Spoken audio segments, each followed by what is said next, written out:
Okay. Hey there, nice to see you all. My name is Jarek Robbins. This is my beautiful wife, Amanda. Nice to see you, Hello. love. We are here to talk to you about. Thinking bigger. Let me get this other platform started. There we go. I am fuzzy on there for some reason. Oh, no, I'm clear. The concept today is thinking bigger. I'm going to let my wife throw a little intro in here and then I'll dive in and support her. Go ahead, love. So we were talking before this video and trying to figure out what juicy topic we were going to talk about. And one of the ideas that came up was thinking bigger, because we have so many conversations around this topic and realizing that if you're not achieving the goals that you want to achieve or living the vision that you have set out for your life, it's because you're thinking too small. And this is such a thread in many conversations, whether it's with coaching clients or with students in some of our programs. And the thing that we do notice with the students and with our clients is once they start to expand their vision, what's possible, tap into more resources and creativity and truly their strengths and skill set, and they absolutely think bigger, they end up landing upon a goal or a vision that they didn't even think was possible. And so the end result, your net is so much more positive than what you even see a goal at today. So the idea of thinking bigger and how transformational that in and of itself can be on your life, your business, your relationships is really incredible. But if we limit ourselves, the only reason we are where we are today is because of the limitations we have in our minds and our thinking and our possibilities and opportunities. It's all because of the limitations we put in place, or because we're thinking too small, even if we're thinking big. So this idea, if, what's that quote? It's like, if you shoot for the moon and at least you'll land upon the stars. Like, even if you miss, you'll land upon the stars, or something like that. It's so beautiful. And it's really that concept of, if your goal was here, but you started thinking bigger and really stretching, you'll, even if you fall short of that, you still net are above where your current thinking is right now. And that's the real beauty of this. But I'm interested to know, Jarek, what this is for you, what it means for you. Why is this important? I find it interesting. First off, Joe Moffat said he joined and he's focused on losing weight, and somehow he's turned into this conversation today. So, Joe, we're definitely here to help you think bigger and step into that next level of who you are. So, the concept of thinking bigger is something I run into over and over and over again. I'll give you a couple examples. We had a couple wonderful clients, some friends of ours who are now near and dear to heart, who they came to us after leaving corporate America. They wanted to start what they called a boutique consulting firm. Two ladies, power, what is it, boss babes, gonna take over the consulting space. And in 3 years, they absolutely freaking are boss babes. They grew 2,600% in their business. It's remarkable. And we looked at that and I was like, holy smokes. And they'll always say, we're very grateful to working with you. You helped us think much bigger than we initially planned. We planned on taking on a couple, side consulting things and, maybe working a little bit here and there. And now they're one of Fast Company's fastest 5,000 growing companies in the country. It's unbelievable. I was talking to someone that was referred over to us just a few weeks ago. This gentleman's built up a portfolio of companies. And I asked him, how is he doing? And he's currently around, let's say, 25, 30 million a year in revenue. And they said their big goal, the dream, the vision, the North Star is to get to 100 million. Whew. And I laughed and I said, that's it. I'm not to be rude. And there's nothing wrong with 100 million. But when you have the skill set that you have and you have the pace and the momentum that you have, and you've built this, from 12 to 20 or 12 to 25 in the last couple of years, you've doubled the business. Why in the world would you only aim for 100? The most consistent thing I hear when you go interview people who are wildly successful, and I'm talking just business terms right now. We'll talk about relationship and health in just a second. But when you're talking just business or just money, the people who are wildly successful, like way beyond what most people imagine is even possible or feasible. They always say, if I wish I knew when I started that it was going to land up here, I would have thought way bigger. It's the most consistent thing you hear of people who are wildly successful. If I knew what I know now, I would have aimed way bigger than this. Because here's a quote you want to write down for everyone who's watching. If you're on Instagram or Facebook or Twitter, wherever you're at, write this down. Someone type in the comments for me. It takes just as much effort to do a small deal as it does to do a big deal. It takes just as much effort to go close a deal for $100 as it does $1,000, as it does for 10 million, as it does for 100 million, as it does for 2.56 billion. Just as much effort. Now, it might take a slightly different skill set or network or opportunity, but just as much effort, just as much time, just as much resource to put these together. And so the question is, if you were to close your eyes and kind of tune into yourself, tune into your own heart or brain or whatever you ask for guidance, and ask yourself, what is the biggest deal I see that I currently feel that I'm capable of doing? What's the largest deal? If you trust your instincts, you trust your gut, you're truly honest, what's the biggest deal you can imagine yourself doing right now? And throw it down. Throw it in the comments for me. I want to read a few of these. Thank you, Madeline, for chatting, putting that in the chat box for us. I want to see a few of these. What's the biggest deal? And here's what I want to know. What's the industry that you would do the deal in? What size is the overall deal? And how much net would you make from doing this deal? I want to know those three things. What industry you do the deal in, what's the overall revenue generated from the deal, and what net would you get to keep from doing it? And I'm telling you, when we read these, it's one of those things that you'll smile and you'll notice that whatever is your truth, you'll oftentimes think, that's it. That's it. Now, I've been blessed in life. I have two humans, but one is more important to me than all the others, who, no matter how big of a deal I'm doing, like I'll tell you, I signed a contract for the biggest deal of my life. I think it was earlier this year or at the end of last year. And I'll never forget, I have the paperwork out. We're signing it. I feel so damn proud of myself, dude. I mean, we're doing a deal well over $1 million. Whew. I'm signing a contract, 7-figure contract, signing this stuff. We're wiring money out, doing all this stuff. And I look over at my wife, and she gives me the sweetest look in the world. And what shoots out of her mouth is, but we're playing so small in life, don't you think? And I looked at her like, seriously? I just signed the biggest deal I'm sending the biggest bank wire I've ever sent in my life. What are you talking about? And she's, I know, but in like the grand scheme of things, doesn't it just feel like we're playing small? I said, shit, I'll never have to worry about someone in my life reminding me that there's always an opportunity to play bigger.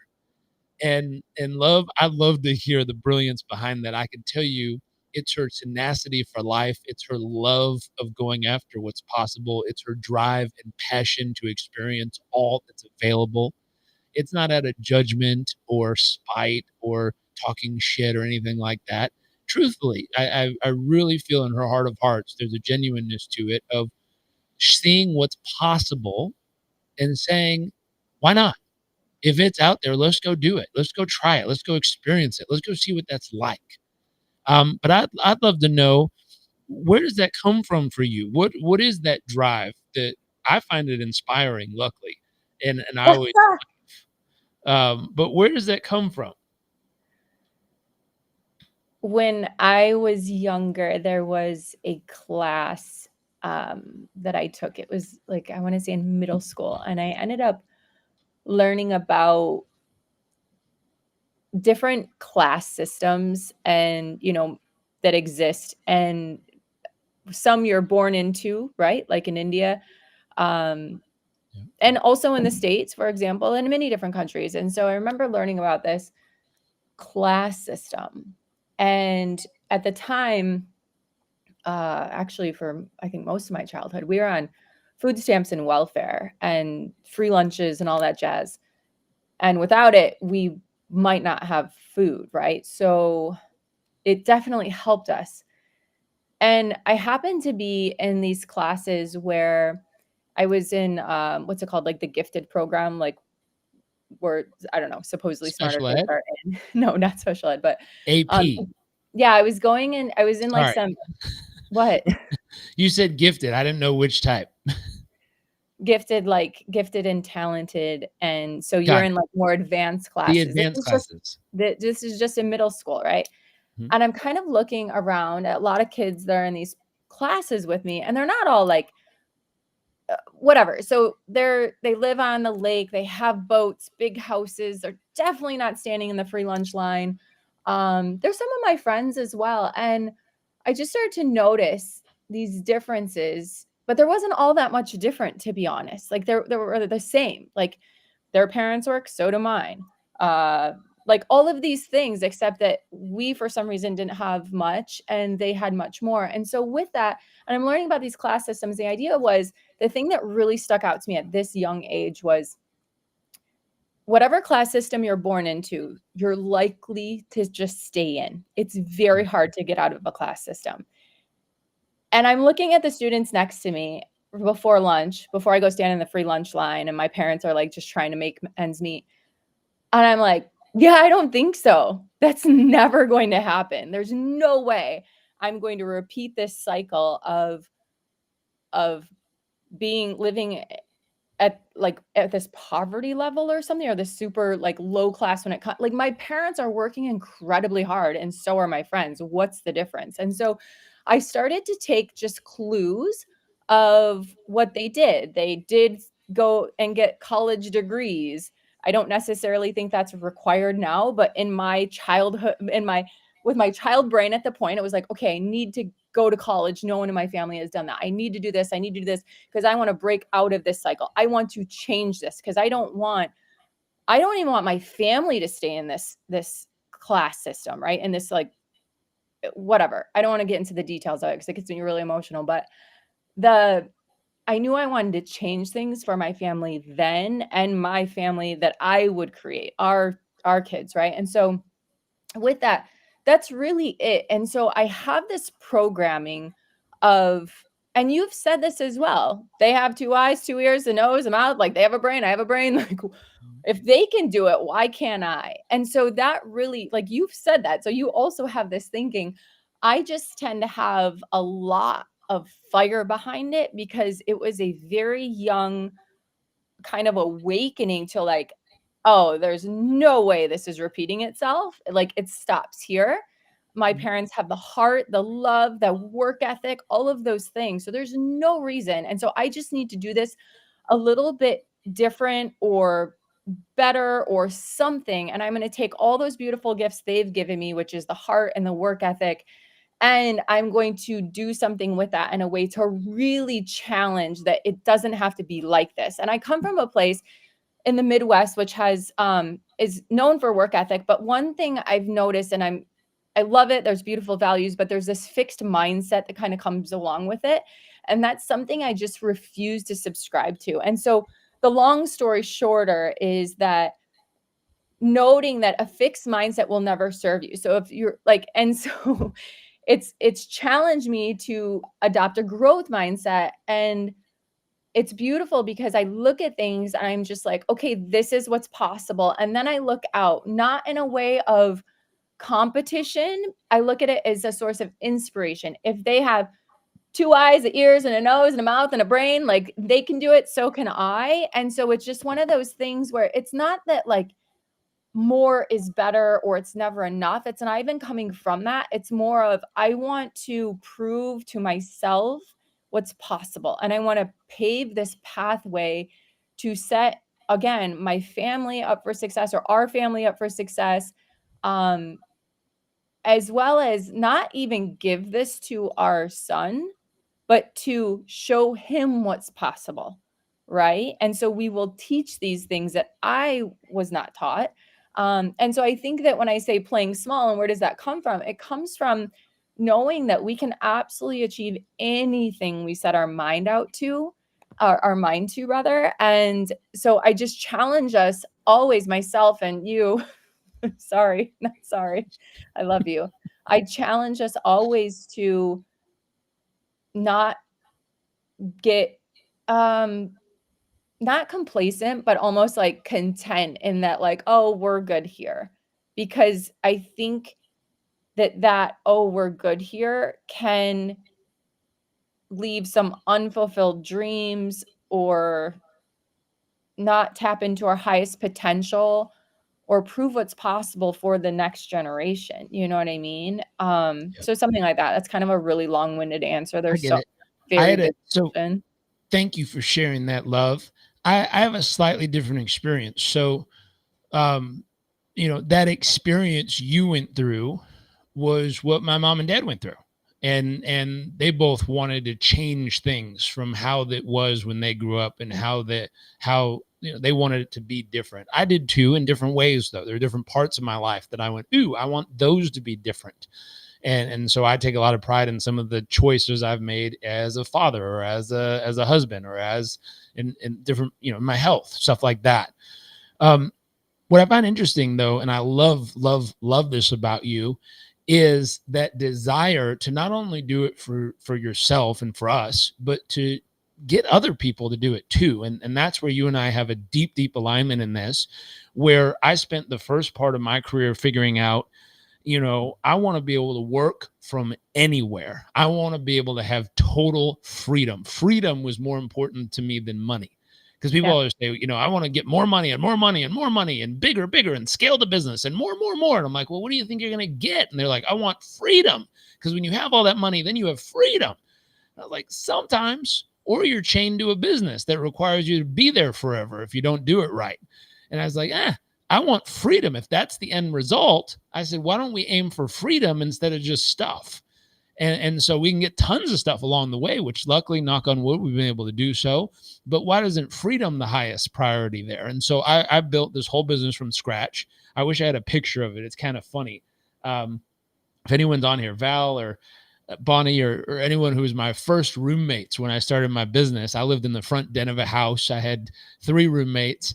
I'll never forget when I moved in. It was 11 p.m. on a Thursday. Luckily, my friend Bonnie said, "Oh, I have a room available." I showed up and she's like, "Well, not till this weekend because the other girl doesn't move out yet, but maybe you could stay in the den." So I dumped a bunch of clothes as my blankets and slept under them. And I'll never forget the first day I woke up and I heard high heels clicking down the hallway. The door opened, the door shut. I heard 3 steps back, and then I heard someone whisper, "Who's the homeless guy in the den?" And I said, luckily we became friends after that, but that was my start. That was my room, my office, my business. Everything started right there in that little room. And the dream at the time was, I want to be able, number one, highest and most important, I want to be able to help people every day. My first real job after security at Blockbuster Video, my first actual job was in a nonprofit. And I loved being able to help people every day. I loved going to work knowing that all the time, all the effort, all the energy, the whole point was to make someone's life a little better. And by the end of that day, someone's life in some way, some shape, some form will be better because of the work we did. And I thought it was cool. The only thing I didn't necessarily love was the paycheck. I was like, well, this is kind of rough. Why do people who do such great work get paid so very little, it seems? And people who do all this other shit make a ton of money, but these guys get paid pennies. And then everyone's like, well, it's not about the money. It's about the work. I'm like, I agree, but we should make some money too. And so I had this conflict. And I remember I first ran across the concept of coaching, where they were focused on helping others and they made better money, not all the money in the world, but they made better money than nonprofits. And I was like, wait a minute, you get paid to help people and you make better? That's great. It's still in the helping profession. So I always draw a big heart, and I put, nurses, doctors, nonprofits, coaches. I put all these people in the helping profession.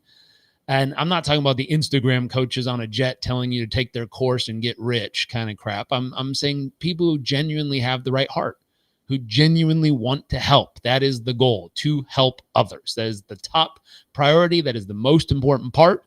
And that's what drew me to it. As I said, what's most important is we can help others. And then what's second most important was freedom, the ability to do it anywhere, anytime, any place. And my wife tells me this all the time. Besides we're playing small, she also tells me, Jarek Robbins, you set up one hell of a cool life, man. I mean, we go for walks for a few hours on Monday and Friday mornings. We go surfing together. We go hiking. We go hang out at waterfalls. We live on a tropical island. We're getting ready to spend a couple months in South Africa at a house we're going to build down there for, with each other and for each other. We have friends coming with us. And so I've worked from a picnic table in Costa Rica running my business, tethering Wi-Fi off someone's cell phone, doing a training for a global bank. We've worked on a cruise ship, sitting on a balcony off the coast of Monaco, teaching events and traveling. This work has taken us all over the globe to focus on helping people in all different regions of the world. If anyone's watching from Australia, I'm talking with a group right now who wants to fly us down and do a 3-city tour down there. If you're in the Netherlands or UK, I have a group over there wanting us to fly over and go do a training. In talks with a group in Saudi Arabia who wants to come do a 3-city tour with us. So we've been privileged. It's taken us all over the globe to work with people. We have active clients in 135 countries around the world, which we've never been to 135 countries. It's amazing. People use our work in all those places. It's a blessing. And at this stage of life, we're still super young. We're only 40. And what's fun is what lights me up most used to be, checking off another city we've gone to, or speaking at another event, or, getting to speak to a whole stadium, 15,000 people in a stadium was like, oh, this is so cool. It was all the things we could accomplish. And at this stage of life, what's really cool is empowering others to go do that. So taking people who have the right heart is the number one thing we look for. We weed people out all day long. We say no a lot because it's just not the right fit. People coming in for the wrong reasons. Yeah. But when we find people with the right heart and they really care, they genuinely want to help others, then transferring our knowledge, our skills, our tool sets to them. To give them the tools to go make that difference in other people's lives. And what used to be exciting is when we got a client testimonial that said, I grew my business 2,600%, or, I've went from scratch. We have another client, Nick, who grew a business from $0 to $1 million in revenue with 50% profit, only working 20 hours a week because he really wanted to spend time with his children.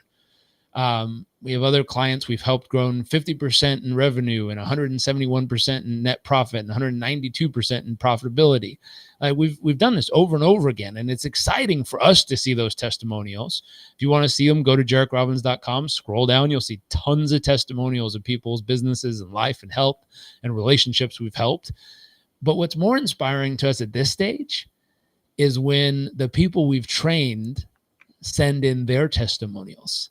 And I get to hear that Matt, who introduced us to one of his clients, do you remember how much weight that guy lost? Was it 50 pounds? I mean, he's coached someone and lost over 100 pounds. And then he sent us this video the other day, and he was a physical personal trainer who did one-on-one physical training in a physical location. And his dream was to be able to move to the beach with his wife, but he was stuck in a physical place.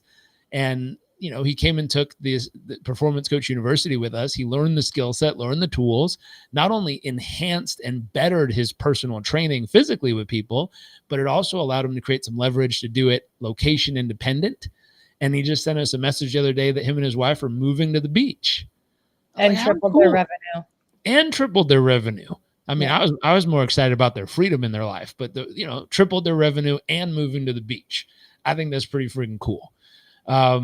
Marcus, he graduated. He's an amazing human being. He's done so much. He's a veteran, former special operator and pararescue jumper, and he came through the course. And this guy has a full roster. He's got people lined up waiting to work with him. One of my favorite people in the world. He's one of our neighbors part of the year down here in Puerto Rico. Naeem, when I met him, he was, living at home and trying to dream of moving to the city, which we helped him do. And after moving to the city, then he wanted to dream of traveling. So he traveled the world for 3 years as a professional trainer and speaker. Then he really wanted to live somewhere cool. So he came and became our neighbor and had a, oceanfront condo with endless views of the ocean. And he's built this business that he's extremely proud of. And now he coaches some of the top people on earth in crypto. They all reach out to him and he shows them how to absolutely dial themselves in at the highest level. And he gets phenomenal results. And so our pride, our excitement, our joy first was figuring out how to create time freedom in our own life and financial freedom where we could travel and work from anywhere and have the time through our business being leveraged a bit where we could go do fun stuff. And at this stage, I looked around and I said, okay, we kind of figured it out. We have plenty of time, plenty of money. We can work from anywhere in the world. Let's go do it. And so now, like I said, we leave on Friday. We're going to be in Florida for a couple of days, New York for a couple of days. Then we're going to go down to South Africa for 2 months. And then I noticed last year when we went, I was like, what would make this really cool? If we had people with us, if we had great people with huge hearts who are passionate about helping people and making a difference, who are into eating healthy and living healthy, who we could say, hey, we're going to be here for 2 months. Come down and hang. And they'd be like, of course, when and where, let's go. And they too could do that. And so what's fun is we put out a internal handpicked special invite to our community. And I think there's like 30 people coming with us this trip. And I was like, this is so cool. We're going to all go on safari, possibly go great white shark diving, have fun hanging out in community, hanging with each other. It's not a seminar. I'm not going to talk for 7 days like I used to. It's community. We're going to hang out together. We're going to do fun shit. We're going to laugh and learn and share. And we have fun questions we have for every meal we do and ways to connect with each other. But the key is a handful of people still told me the same thing. Either, ooh, wow, geez, a whole week. How do you do that? I don't know if I could squeeze it in. And so my thought, or they said, wow, I have the time, but I don't have the money. Shoot. And I thought about it and I said, here's the question my brain went to. What can I do to help you in your life and business? If you're a good person with a huge heart who loves health and performance and growth and personal development, all the fun stuff, what can I do to help you in your life and business so that you can get more free time, have enough money to live the life you want, and you can come do cool stuff with us around the world? Like, I want a giant crew of people that when we land in a city, there's hundreds of us. We go out to fun dinners, we hang out, we travel, we go do fun adventures. Like, I want a whole tribe of us that just has fun kind of moving around the world together, doing cool stuff, doing all of what life has to offer together. And so I looked at that, and there's a few ways to do it. If you have a business, we always use this phrase that we learned from our business mentor, which is you need to be a business owner, not just a business operator, not just the one with the shovel in your hands digging holes the whole time, but you need to create a team and have some leverage. We've been successful at showing people how to do this. We've created leverage in our own life and our own business that allows us the time, freedom, and flexibility to do it. We've been able to replicate it in other people's lives and businesses and help them as well. If you're a business owner and want that support, reach out to us. I'd love to help figure out if we can help make that happen for you. If you have a huge heart, I'm dead serious about that. If you genuinely care about people, you want to be in the helping profession, but you want something with a little bit more flexibility. So you don't want to be stuck in the same place doing the same thing every day. You want to create more flexibility, more freedom. Then come check out Performance Coach University, and you'll become a better leader. You'll become a better person, a better parent, a better community member. You'll become a world-class coach. We're ICF and BCC accredited, which are the gold standard of accreditation, where outside parties have come and vetted our courses to make sure they're absolutely legit. The gold standard of the industry. and come learn these tools with us. We can show you how to improve your own personal performance, how to improve your team's performance, how to grow your company. We really put something special together here with genuinely, I'm telling you the motive. I think motive matters. Why did we do this? Because I want more cool people to hang out with and do fun stuff around the world with. That's one of my drives and motivations. What got you into it, love? What Besides got me. me into it was, um, it's so funny that you're like, so we can do like hang out with people. I'm like, what got me into it was I want more people to be like join this force for good and making an impact in the world and the lives of others. I think that there's no greater gift than being able to give and serve and to make an impact on someone's life. I think that sharing that and being in community with people that also do that is a very special place.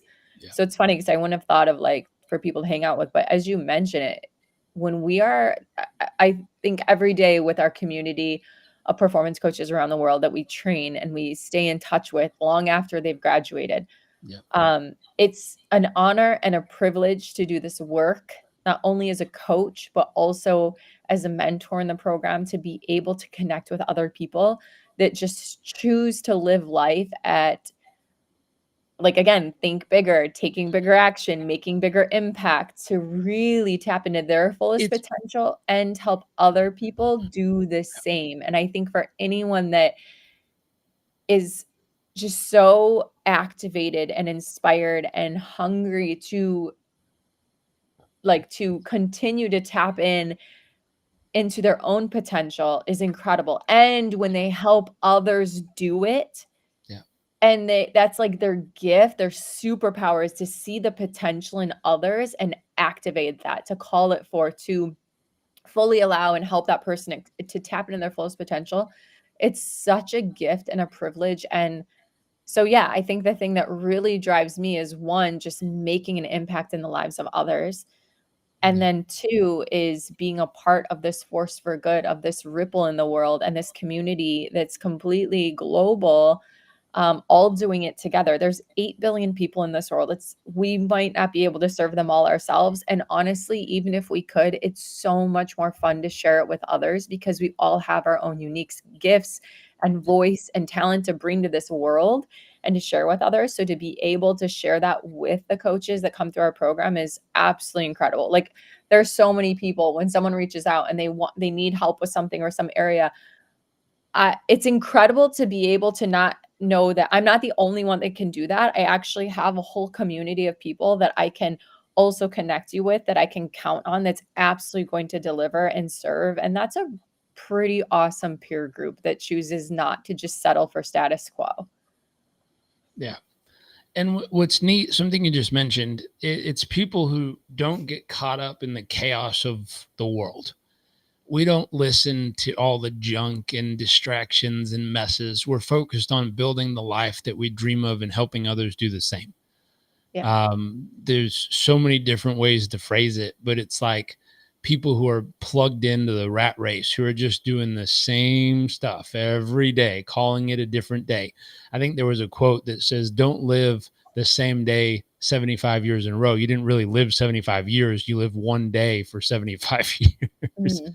Like you're being busy, but you're not making progress. Yeah. And so we were doing a training yesterday, and one of the things I've learned is, mentor of mine taught me the trend is your friend. How are you trending? Is your relationship better this week than it was last week? Is your health better this week than it was last week? Is your wealth, your finances better this week than it was last week? Do you have more time freedom this week than last week? If all of your metrics are trending up, you're living the life that you could only dream of. If your metrics are sliding, or your metrics are wonky, and 1 week they're up and 1 week they're down and 1 week they're up and 1 week they're down, then you're just gonna 10 years from now end up in the exact same place. And I always, Yeah. you really have three options. You can do nothing and let life gradually erode, and you kind of just watch someone on that slope go down, down, down, down, down, and eventually it's like burning dumpster fire of crap, and they go, "What happened to my life?" You watch other people they get all fired up and they try something for a little bit and it changes and then they stop and it goes back, and then they get excited and they try something, it changes and they stop and it goes back. They're inconsistent. So they're, up and down, up and down, up and down. And 10 years from now, they're in the exact same place they were 10 years ago. They didn't make progress at all. They let 10 years slip by without really doing anything. And then there's other people that every day, every year, every week, they find a way to get it just a little bit better. Yep. And you just see it. It gets better and better and better and better and better and better and better. And at some point they look back, and usually everyone in their life says stuff like, "You got so lucky. Overnight success." Wow, overnight success. Oh my gosh, you're lucky. You're blessed. Oh my gosh. They say shit like this and they don't realize, like, this person was on a path of progress for 10 years or 20 years, and look how it magically added up to this incredible life. Yeah. And the fun part is it's never too late to start. We've had people show up, and one of my favorite comments, I was teaching a class on relationships, and we have some gentlemen who are in their 70s and saying, I've been married for over 35 years. And when I heard this young guy was going to teach on relationships, I figured I could teach him a thing or two. And about halfway through class number 1, they've taken 17 pages of notes, and they're like, "Oh crap, there's a lot of shit I didn't know. I'm surprised it lasted this long." And I always laugh and they go, you young sir seem to have picked up some interesting wisdom early in life. And I said, I've studied this for 15 years. And I promise you, we've got lots and lots and lots to share. But something you said much earlier, it's not about just learning it. It's part of being in the community isn't to show up and magically learn something every day. It's to show up and have a group of people who are going to hold you to the fire so that you actually practice it. Yeah. You actually practice it. When you get in a pinch and you go, "Oh my gosh," do you take a deep breath? Do you find your calm? Do you get clarity on your vision? Do you get a big purpose why? Do you figure out your plan? Do you find someone to hold you accountable? Do you have a powerful peer group? Have you made it easy, fun, and accessible? Have you mastered your craft? Have you learned the lesson? Have you upgraded your beliefs? Like, we know the tools. The community part is, how can we help hold you accountable to apply the tools when it matters most? That's the practice of life. That's the practice of putting it into work every day. That's the practice that Amanda and I do every single day. We've studied and practiced relationships for over 15 years together, and every day it's a practice. We catch ourselves in a moment and go, "Ooh, I need to do my work right now. I need to apply what I know I need to do." And we do it, and things get better every day than the day before. So let's wrap this up. We've been chatting for a while. The thought here is, if you're in a position where I asked you that question, what's the biggest deal you could imagine doing in your life? If you have a feeling or think that we might be able to help you expand that and step into that vision and make it real, we love the opportunity to work with you. 2 ways to do it. If you have a big heart and you want to serve other people, go to performancecoachuniversity.com/apply. Check out Performance Coach University. If you have a business and you want to expand that, become more of an owner, not just an operator, just go to JerrickRobbins.com, click on any of our business programs and apply, and I'll chat with you real quick and see if and how we can help. I think that's all for the day. Thanks for chatting with me, love. Yes. So fun.